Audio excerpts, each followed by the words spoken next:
Skip करने की गलती बिल्कुल मत करना, क्योंकि अगले कुछ मिनट तुम्हारे सोचने का तरीका हमेशा के लिए बदलने वाले हैं। हम बचपन से पढ़ते आ रहे हैं कि जीवन की शुरुआत एक सिंगल सेल से हुई, जो करोड़ों सालों में इवॉल्व होकर इंसान बनी। विज्ञान इसे इवोल्यूशन कहता है। लेकिन क्या हो अगर ये पूरा सच न हो? क्या हो अगर हमारी हर कोशिका में छिपा हमारा डीएनए सिर्फ प्रकृति की देन नहीं, बल्कि किसी बेहद एडवांस प्राचीन सभ्यता का छोड़ा हुआ एक डिजिटल कोड हो? सुनने में ये बात किसी पागलपन जैसी लगती है, लेकिन यही वो परेशान करने वाला सवाल है जो दुनिया की सबसे बेहतरीन साइंस फिक्शन फिल्मों में से एक प्रोमीथियस हमारे सामने छोड़ जाती है। फिल्म की शुरुआत होती है अरबों साल पहले की सूनी और बंजर पृथ्वी से। आसमान से एक विशाल रहस्यमयी स्पेसशिप उतरता है, जिसमें से एक अजीब सफेद और ताकतवर जीव बाहर आता है। वो एक ऊंचे झरने के किनारे खड़ा होता है और एक काला गाढ़ा लिक्विड पी लेता है। उस लिक्विड को पीते ही उस जीव का शरीर परमाणुओं की तरह बिखरने लगता है। उसकी कोशिकाएं टूटने लगती हैं और उसका डीएनए पानी के तेज बहाव में घुल जाता है। फिल्म के मुताबिक यही वो पल था जिसने धरती पर जीवन की पहली चिंगारी को जन्म दिया। अब सवाल आता है, क्या असल जिंदगी में ऐसा होना मुमकिन है? जवाब है हाँ, बिल्कुल। मॉडर्न साइंस ने हमें सिखाया है कि डीएनए सिर्फ मांस और खून का हिस्सा नहीं है। ये एक कोड है, एक बायोलॉजिकल सॉफ्टवेयर। ये वो प्रोग्राम है जो तय करता है कि तुम कैसे दिखोगे, तुम्हारी उम्र कितनी होगी और तुम इस दुनिया में कैसे सरवाइव करोगे।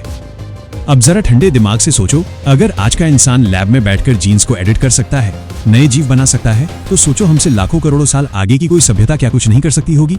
उनके लिए एक नई प्रजाति या एक नया जीवन बनाना उतना ही मामूली काम होगा जितना हमारे लिए फोन में कोई नया ऐप इंस्टॉल करना। फिल्म में जब वैज्ञानिक पृथ्वी की अलग अलग और प्राचीन सभ्यताओं की खोज करते हैं तो उन्हें एक हैरान करने वाला पैटर्न मिलता है। हजारों साल पुरानी गुफाओं और दीवारों पर बने चित्र एक ही रहस्यमयी दिशा की तरफ इशारा कर रहे थे, तारों के एक खास समूह की ओर।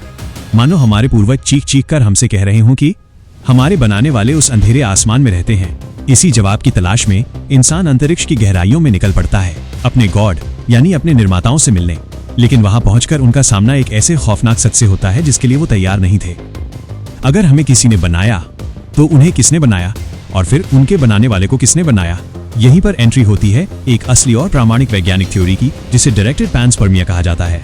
ये थ्योरी कहती है कि ब्रह्मांड में जीवन अपने आप नहीं पनपा, बल्कि किसी बेहद उन्नत एलियन सभ्यता ने जानबूझकर जीवन के बीज माइक्रो ऑर्गेनिजम्स अलग अलग ग्रहों पर भेजे थे।